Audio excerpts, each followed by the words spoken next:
நம்ம இன்றைக்கி என்ன பார்க்க போகிறோம்னா அட்டாமிக் நம்பர்னால் என்ன, அட்டாமிக் மாஸ்னால் என்னன்னு பார்க்க போகிறோம். Atomic number is the number of proton in the nucleus of an atom. அப்படின்னா என்ன அர்த்தம்னா, ஒரு ஆட்டத்தில் உள்ள புரோட்டானோட எண்ணிக்கை தான் அட்டாமிக் நம்பர். இதை நம்ம எப்படி ரெப்ரசன்ட் பண்ணுறோன்னா இசட் ரெப்ரசன்ட் பண்ணுறோம். இப்போ எக்ஸாம்பிள் லித்தியம் எடுத்துட்டிங்கன்னா லித்தியத்தில் 3 புரோட்டான் இருக்குது. அப்போ அட்டாமிக் நம்பர் எத்தனை? 3.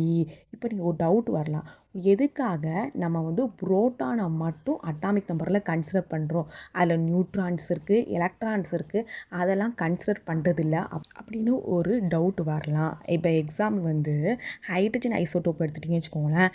இப்போது புரோட்டியத்தில் ஒரு புரோட்டான் இருக்குது, டியூட்டியத்தில் ஒரு புரோட்டான் ஒரு நியூட்ரான் இருக்குது, ட்ரீட்டியத்தில் ஒரு புரோட்டான் 2 நியூட்ரான் இருக்குது. இப்போது இதில் எல்லாத்துலேயுமே என்ன ஸ்டாண்டர்டாக இருக்குது? புரோட்டான் தான் ஸ்டாண்டர்டாக இருக்குது.